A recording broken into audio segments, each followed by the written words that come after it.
आज वाली क्लास का टॉपिक क्या होगा? तुम लोगों के पेपर पे पढ़ा होगा ऑलरेडी जो क्वेश्चन है तुम्हारे पास में, electric field lines and electric field intensity. ये सबसे फर्स्ट क्वेश्चन है, स्नेहा रीड करेंगी। वैसे तो पेपर हमने भी निकाला है अपने लिए, ऑलरेडी यहाँ पर है। ठीक है सर भी, स्नेहा क्वेश्चन रीड करो जरा।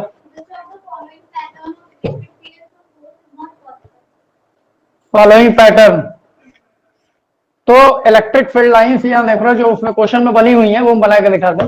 4 ऑप्शन है, ठीक है। 4 option A B C D तुम्हारे पेपर में ऑलरेडी है सामने। तो तुम लोगों का गैस वर्क क्या कर रहा है, इसमें से कौन सा होना चाहिए?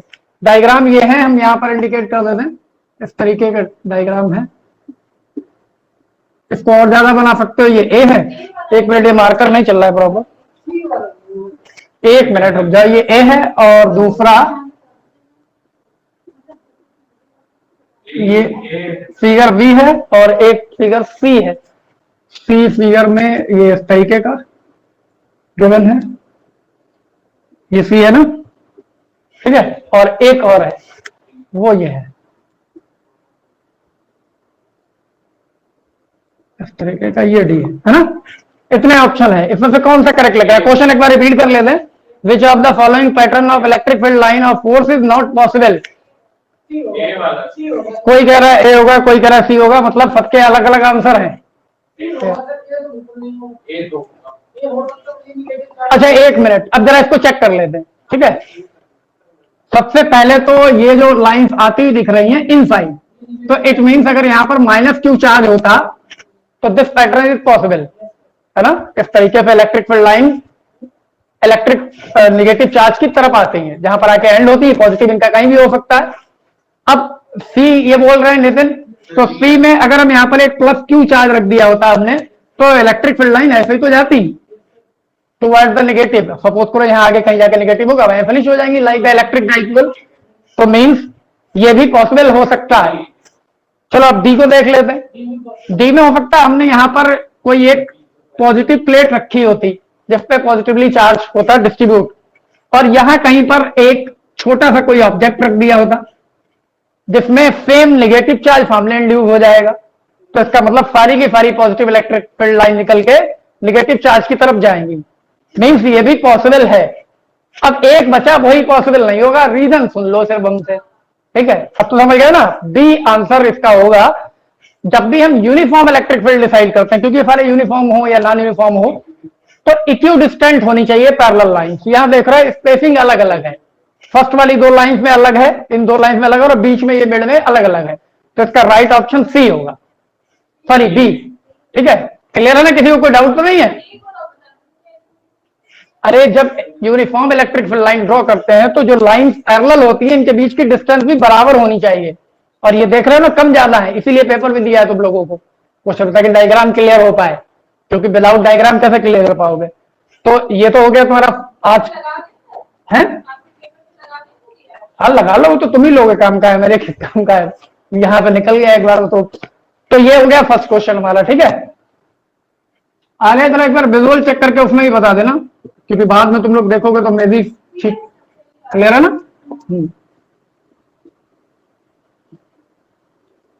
और रिकॉर्डिंग में है, ये भी चेक कर लो, कभी कभी भूल जाते।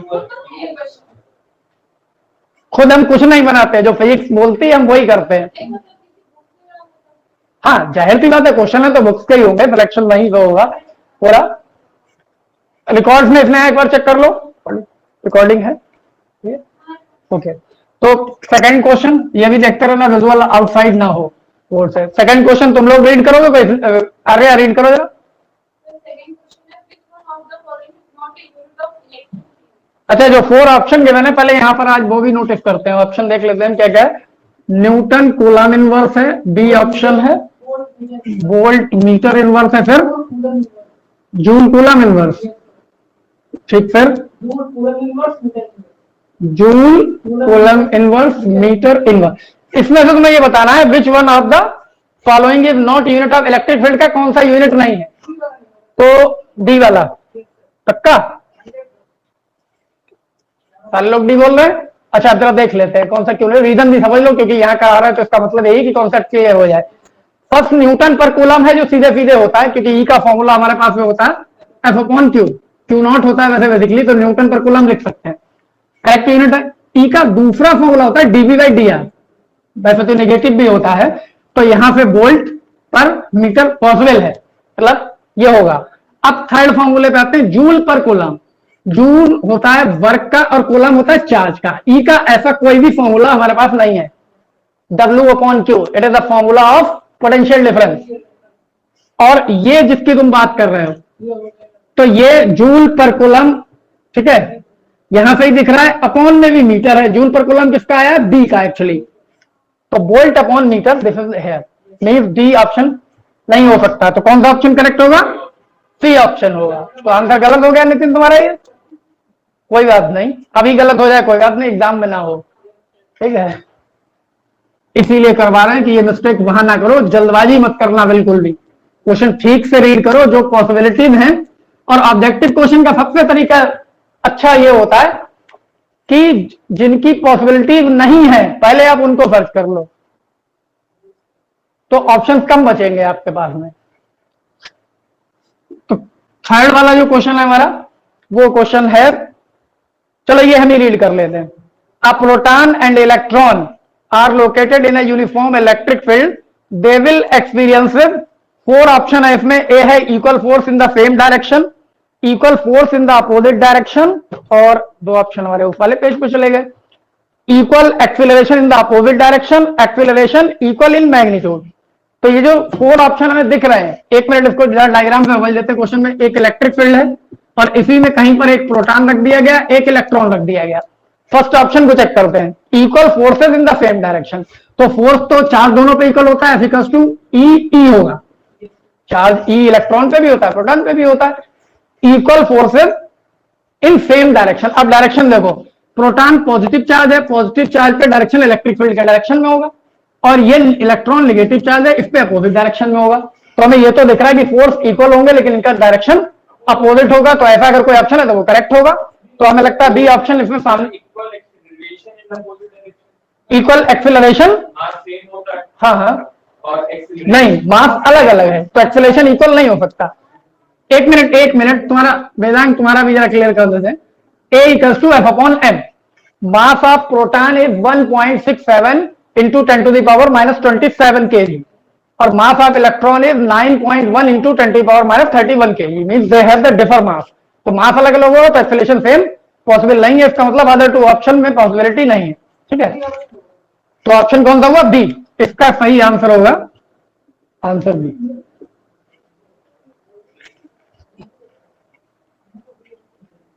कोई बात नहीं, जल्दी में कोई आंसर ना दो, आराम से, क्योंकि अभी सोचने का टाइम है तुम लोगों के पास में। हाँ, और एग्जाम में भी होगा, ऐसा नहीं कि एग्जाम में आपको टाइम नहीं मिलता, बस ये है कि कॉन्फिडेंस और ओवर कॉन्फिडेंस में बस थोड़ा सा डिफरेंस है। एक माइन्यूट सी लाइन है, वो बस इधर से उधर आपने क्रॉस की तो आप ओवर कॉन्फिडेंट में आ जाएंगे, बस इतना ही फर्क रहेगा, बाकी कुछ ज्यादा खास नहीं है। अब जरा इस पेज को मोल्ड कर लेते हैं।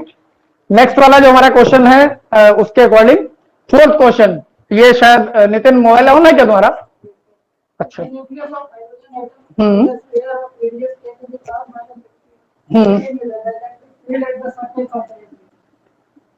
Electric field at the surface, hydrogen atom की ये बात कर रहे हैं। इसमें 4 ऑप्शन फिर से गिवन है, जो कि कैलकुलेशन पे बता पाओगे, डायरेक्ट तो बता ही नहीं पाओगे। ABCD, ए गिवन है 44, पहले तो कैलकुलेट कर लेते हैं फिर देखते हैं। यहां देखो, न्यूक्लियस कैसा होता है, स्फेरिकल, और स्फेयर पे हम जो भी चार्ज अज्यूम करते हैं, यहाँ पर चार्ज होता है जेड न्यूक्लियस पे। हाइड्रोजन एटम के लिए जेड इक्वल्स टू होगा 1, और एक ही प्रोटॉन इसमें होता है, तो इसका मतलब इस पे चार्ज 1 प्रोटॉन के इक्वल है। और इसके सरफेस पे जब निकालना है इलेक्ट्रिक फील्ड, तो डिस्टेंस कितनी है, इसकी रेडियस के इक्वल। रेडियस ऑलरेडी गिवन है, तो ई का फॉर्मूला शॉर्ट में अगर हम लिखें तो K Q upon R square होता है ना, K 1/4 पाई एप्सिलॉन नॉट है, जिसकी value 9 into 10 to power 9, Q already 1.6 into 10 to power -19 proton का चार्ज हो जाएगा, डिवाइडेड बाई R स्क्वायर। ये 10 टू पावर -15 है, इसका स्क्वायर करेंगे 30 हो जाएंगे, ठीक है। अब इसको मल्टीप्लाई कर लेते हैं, 6 9 जब 144 होता है, आफ्टर 1 पॉइंट आ जाएगा, पावर्स मैनेज कर लेते हैं, 30 यहाँ के पॉजिटिव हो जाएंगी, यहाँ से 11 बचेगा और ये 20 होगा, है ना। न्यूटन पर coulomb it is the unit. अगर ऐसा कोई ऑप्शन है तो वो करेक्ट हो जाएगा, कोई है डी। फर्स्ट है 14.4 इंटू 10⁻4, नहीं आ रहा है ये। 14.4 इंटू 10⁻19, ये भी नहीं है। 14.4 इंटू 10⁻10, और लास्ट है 14.4 इंटू 10⁻20 न्यूटन पर कूलम। तो ये करेक्ट ऑप्शन है, मतलब आंसर इसका जो होगा ऑप्शन में वो डी होगा। ठीक है ना? कहीं कोई डाउट हो तो मैं बता देना, क्योंकि यहां तुम्हारी कोई बेइज्जती नहीं होगी, वहां हो सकती है।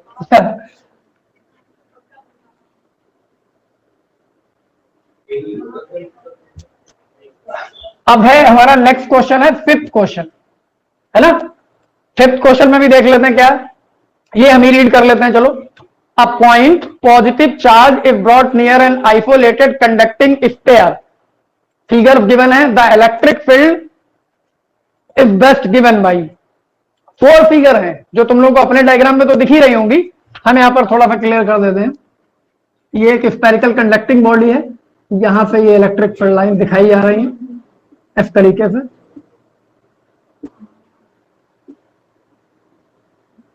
ये एक फील्ड सही है, चलो फिर भी बी शो कर लेते हैं। इसमें कुछ ये इधर आ रही है शायद, क्यों? सेकंड वाले में नहीं, उसी तरफ जा रही है, और इसके आगे वाली लाइन वो भी उसी की तरफ आ रही है, और ये भी आउटवर्ड ही जा रही है ना? रफली बना रहे हैं, कोई वो नहीं कि जिस तरीके का वो कॉन्सेप्ट दिया, कॉन्सेप्ट क्या अंडरस्टैंड करना है हमें सिर्फ। और नेक्स्ट में सी में इस स्क्वायर पे ऐसे, सॉरी बड़ा बनाना पड़ेगा, और आउटवर्ड इस तरीके का, और एक और है डी में रिवर्स डायरेक्शन में दिख रहा है, इसमें इधर की तरफ आ रही है। कैसे भी बना लो उससे मतलब नहीं है, सिर्फ शेप दिखाना है कि क्या करना चाह रहे हैं।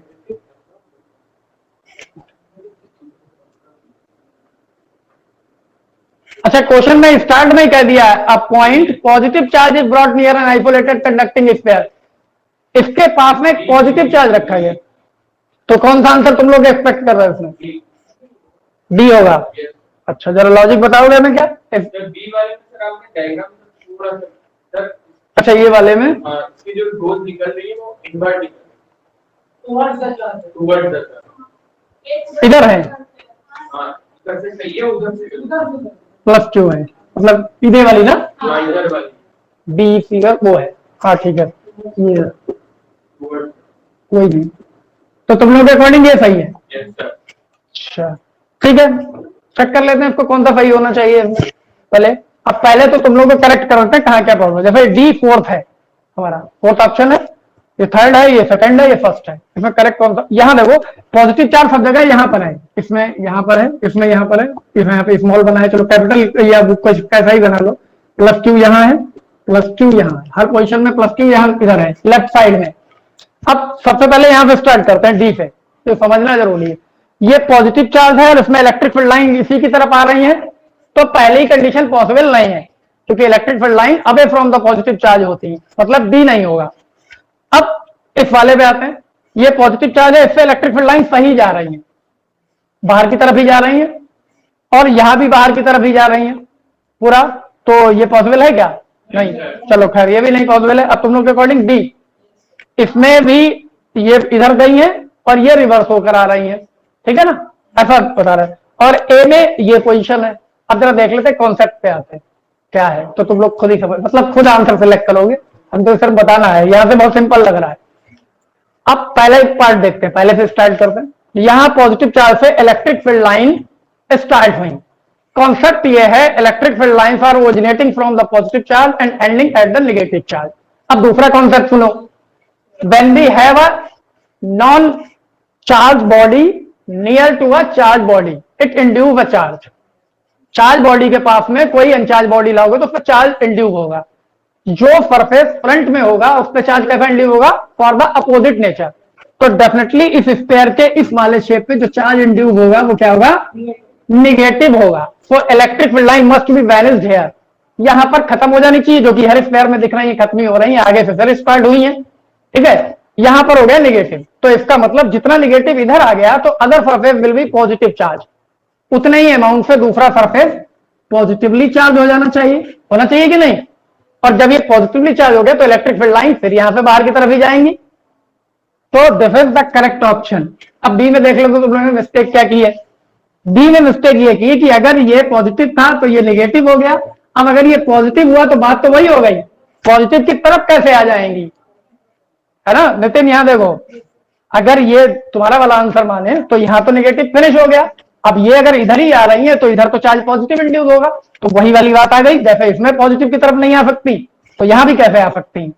तो फिगर फर्स्ट जो है वो इसका करेक्ट आंसर होगा, ए ऑप्शन के अकॉर्डिंग फर्स्ट फिगर, ठीक है ना।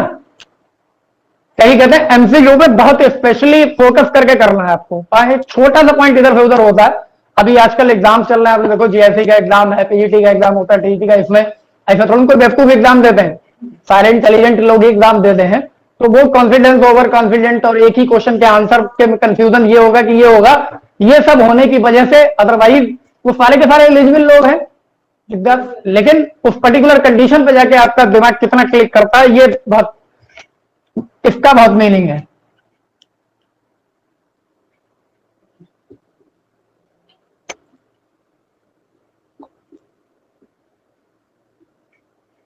अब नेक्स्ट हमारा क्वेश्चन जो है फिक्स क्वेश्चन है, इसमें फिगर ऑलरेडी गिवन है, अब ये आर्या पढ़ेंगे क्वेश्चन। आर्या पढ़ो बेटा जरा।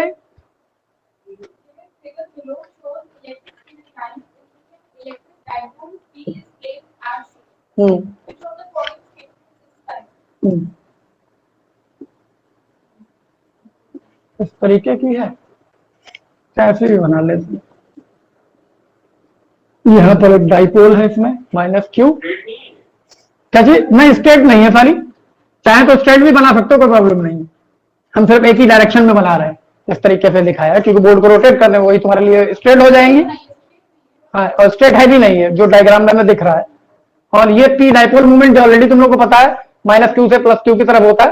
पूछ ही रहे हैं the dipole will not experiences any force, the dipole will experiences a force toward the right, the dipole will experiences a force toward the left, the dipole will experiences a force upward. तो तुम लोगों के according सबसे पहले तो कौन सा, अच्छा ठीक, अपने डायग्राम को जरा एक बार फिर से ध्यान से देख लो, क्योंकि इसीलिए तुम लोगों को पेपर भी साथ में है, क्वेश्चन में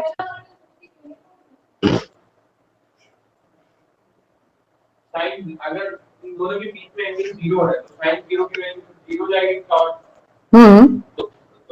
तब तो मैक्सिमम, तब तो मिनिमम हो जाएगा, मिनिमम मतलब 0 हो जाएगा, टॉर्क नहीं लगेगा। टॉर्क नहीं पूछ रहे हैं, नहीं टॉर्क की बात ही नहीं कर रहे हैं, ये कह रहे हैं the dipole will not experience any force. तो टॉर्क और फोर्स में डिफरेंस तो ऑलरेडी क्लियर है तुम लोगों को, टॉर्क रोटेशन के लिए रिस्पॉन्सिबल है और फोर्स लीनियर मोशन के लिए रिस्पॉन्सिबल है। तो ये फोर्स की बात कर रहे हैं, टॉर्क की बात ही नहीं कर रहे हैं। The dipole will not experiences any force, the dipole will experiences a force toward right, the dipole will experiences a force toward left, the dipole will experiences the force upward. अब इस diagram को हम थोड़ा सा और clear कर देते हैं, तुम लोगों को बता देते हैं क्या है हो रहा है इसमें, ठीक है, तब थोड़ा कॉन्सेप्ट समझ जाओगे तुम लोग।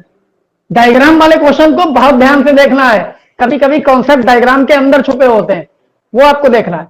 तो सबसे पहली बात तो ये लाइन जो दिखाई गई है इक्यू स्पेस्ड है ही नहीं, पहली बात तो पहली चीज तो ये नॉन यूनिफॉर्म इलेक्ट्रिक फील्ड होगा, पहली चीज।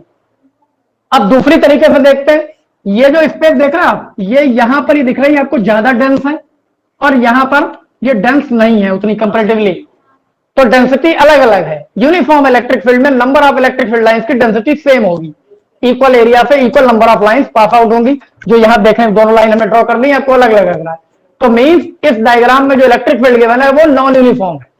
अगर ये यूनिफॉर्म होता तो यूनिफॉर्म में कोई फोर्स अप्लाई नहीं होता है डाइपोल पे, नॉन यूनिफॉर्म है तो पॉसिबिलिटी है, जैसे जहां पर इसका माइनस क्यू चार्ज है यहां पर जो इलेक्ट्रिक फील्ड हम सपोज कर लेते हैं ई है, और जहां पर प्लस क्यू है वहां पर ई डैश है, अलग अलग होगा, क्योंकि जाहिर है दिख रहा है आपको ये डेंसिटी अलग अलग है। और ये भी कंडीशन है जिसने इसको ओरिजिनेट किया है, जिसने भी वो चार्ज प्लस क्यू ही रहा होगा, किसी इलेक्ट्रिक फील्ड लाइन शो कर रही जा रही है। तो इस चार्ज की डिस्टेंस इस माइनस क्यू से कम है कि प्लस क्यू से,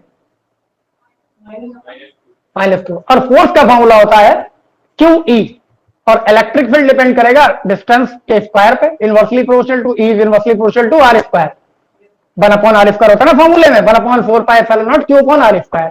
जिसकी डिस्टेंस कम है वो इलेक्ट्रिक फील्ड ज्यादा स्ट्रांग होगा चार्ज से, और जिसकी डिस्टेंस, तो इसका मतलब रिलेशन हमारे पास में ये E is greater than E' होना चाहिए। अब इसको एक्सप्लेन कर रहे हैं, अदरवाइज ऑप्शन तो सीधे आ जाएगा इतने से कि नॉन यूनिफॉर्म है तो फोर्स तो लगता है। अब बात ये रह गई फिर कि किधर लगना चाहिए, किधर लगेगा। तो इस पे भी QE लगेगा, इस पे QE' लगेगा और इस पे QE लगेगा। E स्ट्रॉन्ग है तो definitely this QE must be greater than this QE', क्योंकि Q तो सेम है, डाइपोल के चार्ज तो बराबर ही होते हैं ना दोनों ही, चित्र प्लस और माइनस। तो इलेक्ट्रिक फील्ड ये वाला ज्यादा है तो डेफिनेटली ये फोर्स भी ज्यादा होगा। तो और नेगेटिव चार्ज पे इलेक्ट्रिक फील्ड के अपोजिट डायरेक्शन में फोर्स लगेगा। तो ये किधर हुआ, टू द लेफ्ट, राइट से लेफ्ट की तरफ। तो इसमें अब ऑप्शन देखो ऐसा कोई है, C option should be correct. The dipole, सुन लो एक बार फिर से, ए ऑप्शन था dipole will not experience any force, तो पहले ही गलत हो गया, फोर्स तो एक्सपीरियंस करेगा। D the dipole will experience the force toward the right, तो राइट में नहीं है ये भी दिख रहा है, means it is a wrong option. Third the dipole will experience the force toward the left, ये सही आ रहा है हमारे कॉन्सेप्ट के अकॉर्डिंग। और लास्ट भी एक बार चेक कर लेते हैं गलत क्यों है, कि कभी कभी एक से ज्यादा ऑप्शन भी हो सकता है। The dipole will experience the force upward, तो अपवर्ड का तो कोई मतलब ही नहीं बनता है ना, किसकी फोर्स का रिलेशन है पोटेंशियल एनर्जी से, ऐसा नहीं होगा। पोटेंशियल एनर्जी क्या होती है, E equals to P, P होगी ना, तो डेफिनेटली यहां पर E आएगा, तो ये पोटेंशियल एनर्जी यहां ज्यादा होगी ना -q चार्ज की। लेकिन यहां सेपरेट चार्ज की बता पाओगे, डाइपोल की थोड़े ना। इंक्रीज डिक्रीज होता है स्टेबल और अनस्टेबल में और यूनिफॉर्म इलेक्ट्रिक फील्ड में नॉर्मली। नेक्स्ट क्वेश्चन होगा हमारा 7th है क्वेश्चन, इसलिए हाँ तुम ही रीड कर दो question.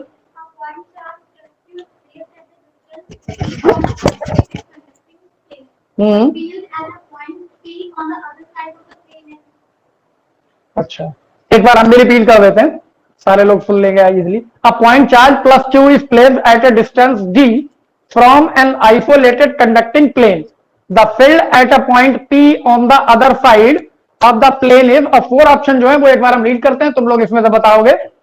Directed perpendicular to the plane and away from the plane, directed perpendicular to the plane but towards the plane, directed radially away from the point charge, directed radially toward the point charge. तुम लोगों के दिमाग में कौन सा आ रहा है sir? सी आ रहा है, directed radially away from the point charge. अच्छा एक बार क्वेश्चन को एक बार हम फिर से रिपीट कर देते ताकि तुम लोग अगर कुछ मिस्टेक हो रही तो करेक्शन कर पाओ। ये जरूरी नहीं कि जो तुम बता रहे हो वो गलत ही, वो सही भी हो सकता है, लेकिन फिर भी एक बार चेक करो।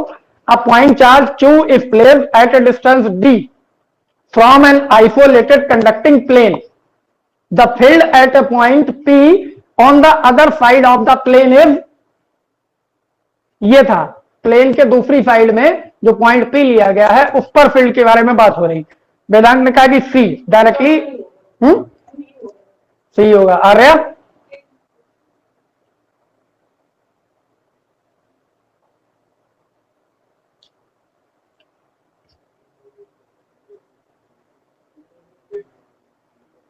इसलिए कुछ आ रहा है दिमाग में?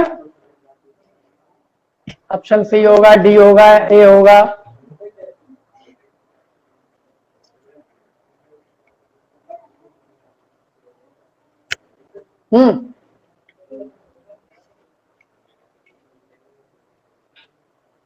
अरे इतना टाइम नहीं मिलेगा बेटा, वहां एक डिसाइड करो जल्दी से। चलो डी लग रहा है, कोई बात नहीं, जो हम डी से ही इनको लग रहा है तो डी से ही स्टार्ट करते हैं। पॉइंट चार्ज ये है, इसके आगे एक प्लेन रख दिया गया, ठीक है। अब इस प्लेन के दूसरी साइड में अपोजिट साइड में पॉइंट पी ले लिया गया, इसकी बात हो रही है, ठीक है। पहले तो डायग्राम से समझ लेते हैं। अब कंडीशन क्या देख लो, डी से स्टार्ट करते हैं। डी ऑप्शन में द डाइपोल, सॉरी नेक्स्ट है ये, पिछला वाला क्वेश्चन पे चले गए। डी से स्टार्ट कर रहे हैं, directed radially toward the point charge, इस पॉइंट पर electric field toward the point charge, क्योंकि प्लस चार्ज से अबे होता है हमेशा इलेक्ट्रिक फील्ड, तो इसकी तरफ नहीं हो सकता, मतलब डी ऑप्शन पॉसिबल नहीं है। अब सी पे आते हैं, directed radially away from the point charge, radially away from the point charge possible है, लेकिन ये भी ऑप्शन नहीं होगा। क्यों, अभी बताते हैं आगे। अब the directed perpendicular to the plane, perpendicular होगा, ये सही है, प्लेन के परपेंडिकुलर ही होता है इलेक्ट्रिक फील्ड अगर प्लेन को कोई भी चार्ज दिया गया है। अब आगे की बात भी सुन लेते हैं सी ऑप्शन में, but towards the plane, perpendicular but towards the plane, ये भी शायद नहीं होगा। अब समझ गए होगा कौन सा होगा, ए होगा। क्यों होगा, अब देख लो, directed perpendicular to the plane and away from the plane. जैसा ही आपने यहां पॉजिटिव चार्ज रखा, अभी इस तरीके का एक डायग्राम आया था, ये इसके सरफेस पे क्या करेगा, निगेटिव इंड्यूस कर देगा पूरे सरफेस पे, मतलब इलेक्ट्रिक फील्ड लाइन इस तरीके से आ जाएगी। क्या जी, नहीं प्लेन कहां है अभी, ये तो चार्ज इंड्यूस हुआ है सिर्फ, अभी प्लेन की तो बात ही खत्म हो गई। ये तो पॉजिटिव चार्ज से जाकर निगेटिव पे एंड होनी है, जहां इसको अपने अमाउंट के इक्वल निगेटिव मिलेगा वहां पे जाकर वैनिश हो जाएंगी। अब दूसरे सरफेस पे पॉजिटिव इंड्यूस होगा, अब यहां से इलेक्ट्रिक फील्ड लाइन निकलना फिर स्टार्ट होगी, और ये परपेंडिकुलर टू द प्लेन होगी इस तरीके से, और रेडियली अवे। तो फर्स्ट ऑप्शन में हमारा था directed perpendicular to the plane and away from the plane, away from the plane, plane से दूर की तरफ। प्लेन का मतलब कोई भी कंडक्टिंग सरफेस है जिसको प्लेन के शेप में ले लिया, जैसे मोबाइल है, ठीक है, तो ये अगर कंडक्टर होता, मेटल का होता, तो इसको प्लेन ही बोला जाएगा, लैमिना। तो ये चार्ज के सामने ऐसा रख दिया, अब चार्ज इस पे क्या करेगा, सामने ये दिखाई हमने इस तरीके से, बट इसको पूरा स्पेस में लोगे तो वो इसी तरीके से आएंगी पूरा। अब ये इस पे निगेटिव इंड्यूस कर लेगा, उतना उधर वाले सरफेस में पॉजिटिव इंड्यूस हो जाएगा, और पॉजिटिव से जो इलेक्ट्रिक फील्ड लाइन ओरिजिनेट होती है तो वो बाहर की तरफ ही जाएंगी, और प्लेन है तो इसके परपेंडिकुलर ही होगा, क्योंकि हर कंडक्टर के सरफेस के परपेंडिकुलर होती है इलेक्ट्रिक फील्ड लाइन, किसी भी कंडक्टर में हो, ये तो हमारा कॉन्सेप्ट है पूरा। यहां ये चार्ज था इसलिए इस तरीके की ये पॉसिबिलिटी थी, प्लेन में सरफेस पे हमेशा परपेंडिकुलर होगा।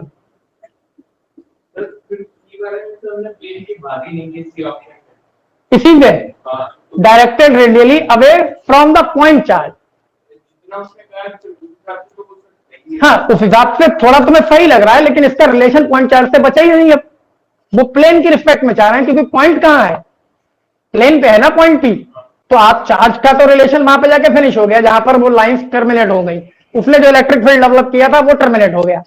अब जो उस पर चार्ज इंड्यूस हुआ है दूसरे साइड में, उसका नेचर कैसा है इस पे डिपेंड करेगा वो इलेक्ट्रिक फील्ड लाइन कैसी होंगी। अगर वो इंड्यूस होने वाला नेगेटिव होता तो इनवर्ड होती, वो पॉजिटिव है तो आउटवर्ड होंगी। तो इसलिए जैसा तुम बोल रहे हो डायरेक्टेड रेडियली, और रेडियली मतलब स्फेरिकल डिस्ट्रीब्यूशन होना चाहिए, जो कि नहीं है। अगर पॉइंट चार्ज से रेडियली होगा तो स्फेरिकल डिस्ट्रीब्यूशन होना चाहिए, तो इसका मतलब इसके रिस्पेक्ट में आप आंसर दे ही नहीं सकते, वो तो प्लेन के परपेंडिकुलर है पूरा। इसलिए फर्स्ट वाला ऑप्शन मतलब मोर एक्यूरेट है। जैसे आप ये बोल रहे हो ये भी पॉसिबल होता, अगर यहां पे प्लेन हटा दे तो पॉसिबल हो जाएगा, रेडियली आउटवर्ड हो जाएंगी, लेकिन उनको पॉइंट उन्होंने प्लेन पे लिया है तो वो प्लेन की प्रॉपर्टी के रिस्पेक्ट में चाहिए होगा आपको। अब जो 8th क्वेश्चन है हमारा, 8th क्वेश्चन आ रहा है, रीड करो स्पीड में जल्दी, टाइम भी हो रहा है तुम लोगों का।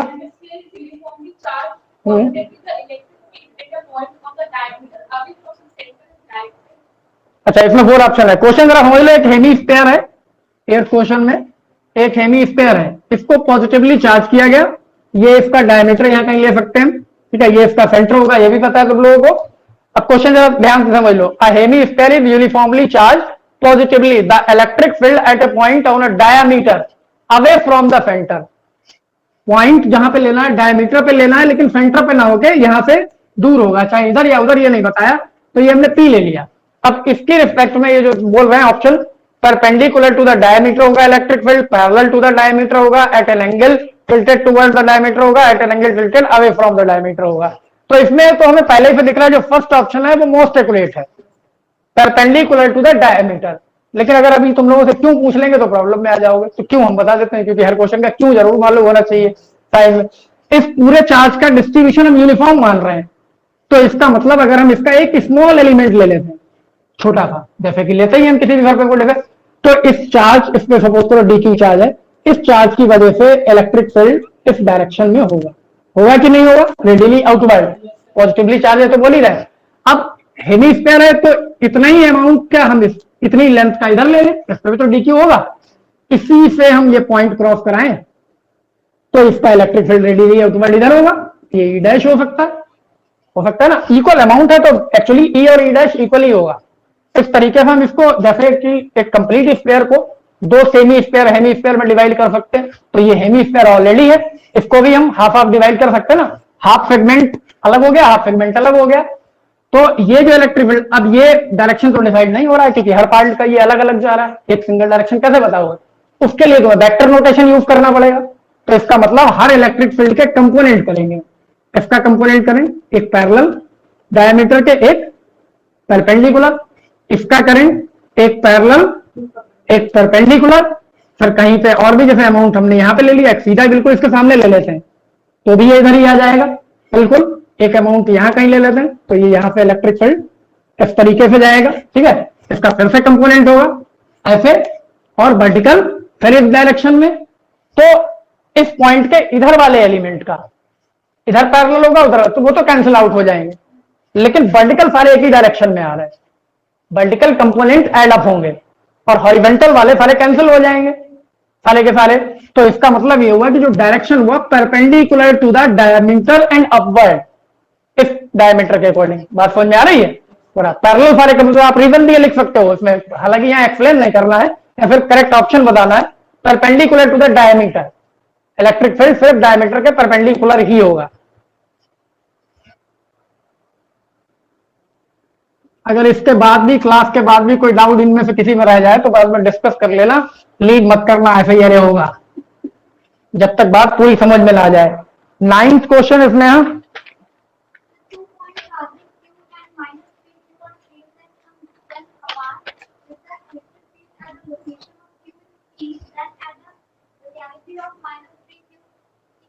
इसमें भी 4 ऑप्शन है, -e/3 -3 e/3। पहले क्वेश्चन समझ लेते हैं, ये है कंडीशन देख लो, एक कह रहे हैं क्यू चार्ज है और एक है -3 क्यू चार्ज। सपोज ये ए पॉइंट है, ये बी पॉइंट है, ठीक है। अब जरा क्वेश्चन फिर से एक बार हम रीड करें, 2 point charges Q and -3 Q are placed, paper ही उड़ रहा है, some distance apart if the electric field at the location of Q is E। Q की लोकेशन पे जो इलेक्ट्रिक फील्ड है वो E है, और ये आया कहां से होगा एक्चुअली Q की लोकेशन पे, सामने दूसरा चार्ज -3 Q तो है, तो इसी ने तो डेवलप किया होगा ये। तो और E जो होता है, E क्या होता है एक्चुअली, ये होता है प्रोपोर्शनल टू, यहां पर चार्ज लिखेंगे क्योंकि Q या 3 Q लिखेंगे तो तुम लोग कंफ्यूज हो जाओगे, डिस्टेंस स्क्वायर मतलब Q अपॉन R स्क्वायर होता है 1/4πε0 Q अपॉन R स्क्वायर, तो चार्ज अपॉन डिस्टेंस स्क्वायर होता है। तो इसका मतलब यहां पर जो इलेक्ट्रिक फील्ड रहा होगा, अगर ये E1 है, जो E है एक्चुअली वो E कितना होगा, 3Q की वजह से जनरेट हुआ होगा, तो ये 3Q अपॉन ये डिस्टेंस कुछ भी सपोज कर लेते हैं, R ही ले लेते हैं चलो, तो ये R स्क्वायर होगा। अब ये कह रहे हैं कि इसकी लोकेशन पे जहां पर -3Q है वहां कितना इलेक्ट्रिक फील्ड होगा, वो कौन डेवलप करेगा, ये वाला। तो इसका मतलब यहां पर E डैश अगर सपोज करें तो क्या होना चाहिए, Q upon R square, distance तो वही है। इन्हीं में रिलेशन जानना चाह रहे हैं कि वो वाला E डैश जो है, जो इसकी लोकेलिटी पे है, वो कितना होगा E के रिस्पेक्ट में। तो ये वाला तो E है, देख लेते हैं, E अपॉन E डैश अगर लेते हैं हम, sorry E dash upon E ले लेते हैं, तो ये तो Q अपॉन R स्क्वायर है और ये 3Q अपॉन R स्क्वायर था।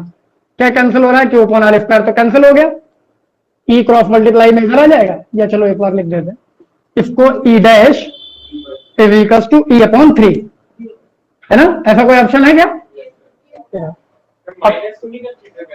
नहीं, माइनस बेटा इसलिए नहीं करेंगे कि ये ऑलरेडी डायरेक्शन बताएगा टूवर्ड्स ए और बी, जैसे ये इसने जो डेवलप किया है E डैश जो हमने सपोज किया है, तो ये पॉजिटिव चार्ज का है, अवे फ्रॉम मतलब टूवर्ड्स ए बी, और जो 3Q ने डेवलप किया है Q पे वो टूवर्ड्स बी ए होगा।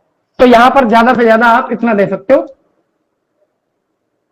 टूवर्ड्स ए बी, ए से बी की तरफ होगा, क्योंकि ये 3Q के लोकेशन पे पूछ रहे थे और डेवलप Q ने किया था। एक क्वेश्चन और है, अभी दो है, चलो फटाफट रीड कर लो, 10th और 11th निपटा ही दो, क्या है आज लेट भी तो हो तुम लोग।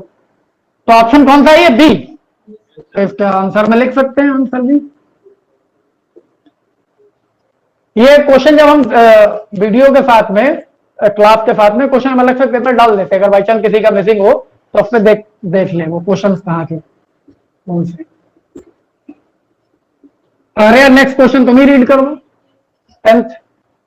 8 equal charges each plus 2 are kept at the corners of the cube. Hmm Net electric field at the corners will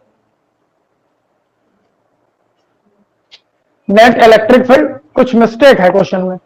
8 equal charges each plus 2 are kept at the corners of a cube, net electric field at the, यहां centre होगा actually. Teachers को जल्दी पता चलता है question में mistake कहां है। रीजन ये है कि जब आप कॉन्सेप्ट कनेक्ट करोगे तो ये दो चीजें हो ही नहीं सकती, पॉसिबल नहीं है। या तो वो सेंटर पे होगा और 8 चार्ज सेंटर पे हो नहीं सकते, तो 8 कॉर्नर ही होते हैं क्यूब में, तो ये सेंटर पे पूछा जाएगा। और जिसे आपसे ऑप्शन गिवन है आपके k q square upon r square, 8 k Q upon r square.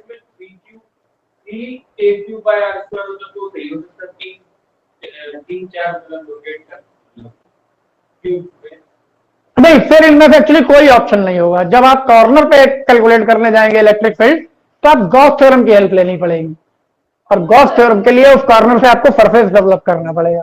Directly तो आप फाइंड ही नहीं कर पाएंगे, क्योंकि सारे एजेस का जब लेंगे तो उनसे वो डायरेक्शन हर के हॉरिजॉन्टल और वर्टिकल कंपोनेंट करने पड़ेंगे। बाकी 7 कॉर्नर वालों के वो जो एड अप होके आएंगे, या तो वो 7 टाइम्स आप कैलकुलेट करके उनको एड अप करिए, जो कैंसिल हो रहा है उनको कैंसिल करिए। तो मतलब क्वेश्चन ये 10 से 12 पेज में जाने वाला है सॉल्व करने में।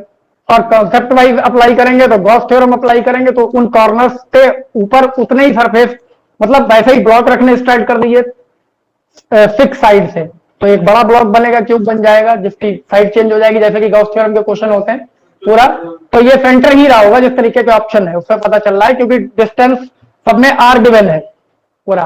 तो 8 equal charges each plus 2 are kept at the corners of a cube, net electric field at the centre will be, तो कुछ पूछने वाली बात ही नहीं, सेंटर तो 0 होगा, क्योंकि सारे इक्वल एंड अपोजिट होंगे, 4 4 4 अपोजिट पे होंगे, तो ये 0 हो जाएगा।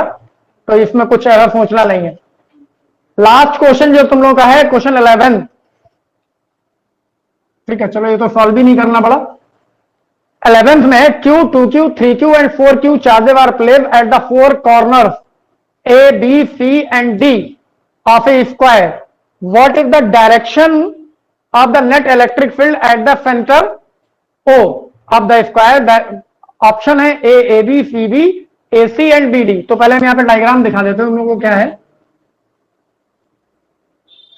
इतना बड़ा तो नहीं हो सकता। एक स्क्वायर शेप है और इसमें जो चार्जेस प्लेस किए गए, यहां पर है 4Q, यहां है 3Q और 2Q and Q, Q and 2Q, ठीक है, A B, ऐसा ही है, A B C D, और ये इसके डायगोनल्स हैं। ये करें जो नेट इलेक्ट्रिक फील्ड है, फिर से देख लो एक बार। Q, 2Q, 3Q, 4Q charges are placed at the corners A, B, C, D, है ना, of a square. What is the direction of net electric field at the center O of the square? Center O ये हो गया। किसमें electric field का direction चाहिए, तो electric field किसका ज्यादा होगा, जिसका चार्ज ज्यादा है, क्योंकि डिस्टेंस तो इक्वल है सारे कॉर्नर के सेंटर से। ये जो डायगोनल है स्क्वायर का, जो भी साइड होगी, साइड √2 होता है डायगोनल, और ये हाफ हाफ डिवाइड होना है, हर कॉर्नर से डिस्टेंस इक्वल है, ये दिस इज इक्वल टू, मतलब एक ऑप्शन दे रखा है सीबी, तो उसकी डिस्टेंस छोटी हुई, और डिस्टेंस छोटी तो इलेक्ट्रिक फील्ड नहीं, डिस्टेंस छोटी क्या है, स्क्वायर गिवन है, डायगोनल नहीं तो डायगोनल भी तो बराबर ही होंगे ना बेटा दोनों। अगर साइड इक्वल है तो दो इक्वल राइट ट्रायंगल भी तो बन रहे हैं, एक इधर और एक इधर, तो हाइपोटेन्यूज तो वही होगा ना। अगर ये दो साइड इक्वल है, ये ए है ये ए है, तो ये डायगोनल क्या होगा, √a² मतलब 2a²। तो सेम ईयर ये ए है ये है, तो ये भी तो वही होगा 2a²। तो जनरल कॉन्सेप्ट है, कभी कभी जल्दी में हो जाता है, बहुत सारी कभी कभी चीजें होती है, तुम लोग नोटिस करते होगे कि जो चीजें तुम रोज लिखते हो और कभी लिख रहे हो उसकी स्पेलिंग मिस कर जाते हो, अरे यहाँ क्या होना चाहिए, ठीक है, जबकि वो तुम्हें कंफर्म होती है। तो ये एक्चुअली एक देखी होगी तुम लोगों ने, एक मूवी थी गजनी, आमिर खान की, देखी थी, तो उसमें उसको जो डिजीज थी वो क्या थी, शॉर्ट टर्म मेमोरी लॉस। वो 15 मिनट के लिए उसकी मेमोरी गायब हो जाती थी, होती थी। तो डिसीज क्यों कही गई, क्योंकि वो 15 मिनट का टाइम था। जनरली ऐसा कोई भी ह्यूमन बॉडी नहीं है जिसमें ये प्रॉब्लम नहीं है, शॉर्ट टर्म मेमोरी लॉस। हमारे पास भी है, आपके में भी है, इनमें भी है, सब में है। और शायद किसी क्लास में हम तुम लोगों को बता चुके हैं, इसके एग्जाम्पल भी हमने बताए थे। कभी कभी आप लोग क्लास में होते हैं, अपना पेन अपनी नोटबुक आपके हाथ में होता है, आप साथ में क्लासमेट से फ्रेंड से पूछते मेरा पेन देखा कहीं, और आप हाथ में पकड़े हैं, तो वो आपको बताता पेन तो हाथ में ही है। मॉर्निंग में कभी कभी, हाँ कभी कभी मॉर्निंग में स्कूल जाते समय जल्दी में हम रेडी हो रहे हैं, कॉम्ब नहीं मिल रहा है, उसको हाथ में पकड़े हुए हैं, घर में पेरेंट्स से पूछ रहे हैं अपनी देखा क्या, तो वो दूसरा बताता है कि ये तो तुम्हारे हाथ में ही है पूरा। तो ये क्या है, इट मीन उस टाइम आपका ब्रेन वर्किंग में नहीं है। लेकिन ये जनरली 10, 15, 20 सेकंड के लिए होता है नॉर्मल ह्यूमन में। अगर इससे ज्यादा है तो ये डिसीज है, जैसा कि गजरी में दिखाया था, वो 15 मिनट के लिए भूल जाता था पूरा। तो आप लोग साथ इसलिए हर किसी के साथ होता है। अब यहाँ देख लो, तो वेदांत ये तो बात क्लियर होगी ना कि इक्वल हो। अब देख लो, ये 3Q चार्ज था, ये 4Q था, और ये इधर 2Q, इसके सामने वाला है 2Q। तो हमें सीधे पता है कॉर्नर पे इसका इलेक्ट्रिक फील्ड इधर की तरफ होगा और उसका इधर की तरफ होगा, away from the positive charge होता है, मतलब ये वाला इधर और ये वाला इधर। तो डेफिनेटली इफेक्टिव ये होगा, जिसका डायरेक्शन उधर है तो एक्चुअली इस वाले पे इलेक्ट्रिक फील्ड इधर आएगा, जिसको हम E डैश लिख लेते हैं चलो। और इधर वाला ये 3Q if greater than Q है, तो इसका इफेक्टिव इस वाले का होगा इधर की तरफ, मतलब इसकी तरफ जाएगा। तो दो इलेक्ट्रिक फील्ड होंगे, एक इधर की तरफ एक, और डायगोनल का जो एंगल होता है किसी भी स्क्वायर में वो 90 होता है। तो इनका रिजल्ट जब हम निकालेंगे, इसको सपोज करो E डबल डैश लिख लें, इनकी इफेक्टिव वैल्यू जब हम निकालेंगे तो वो ये निकालनी पड़ेगी, परपेंडिकुलर है, तो E डैश का square plus E double dash का स्क्वायर, सॉल्व करेंगे जो भी आएगा वो आ जाएगा। बट हमारा यहाँ वो इश्यू है ही नहीं, हमें सिर्फ ये बताना है कि इसका डायरेक्शन क्या होगा जो इफेक्टिव होगा। तो दो इलेक्ट्रिक फील्ड हैं जो 90 पे हैं, लॉ ऑफ पैरेललोग्राम अगर हम लगाएं तो इनका रिजल्ट हमेशा इनके बीच से जाएगा, है ना। और डिफरेंस देख लो चार्जेस का, 3Q और Q 2 है, 2Q है, 4Q और 2Q 2Q है, मतलब ये इलेक्ट्रिक फील्ड बराबर होंगे। जब इलेक्ट्रिक फील्ड का अमाउंट बराबर है तो ये इक्वली बाइसेक्ट करेंगे एंगल को, यानी जस्ट मिड से क्रॉस होंगे। तो 45 एंगल इधर से होगा और 45 इधर से होगा। अगर ये 45 हुआ तो ये इस आर्म के पैरेलल हो गया, CV के। तो कौन सा, कितने ऑप्शन है, A में AB है, B में CB है, और C में AC है, और D में BD है। तो right option should B B, it should be along the CB, ये होगा आंसर, B होगा इसका, ठीक है, अलोंग CV। क्लियर है, किसी को कुछ इश्यू तो नहीं है इसमें? ठीक,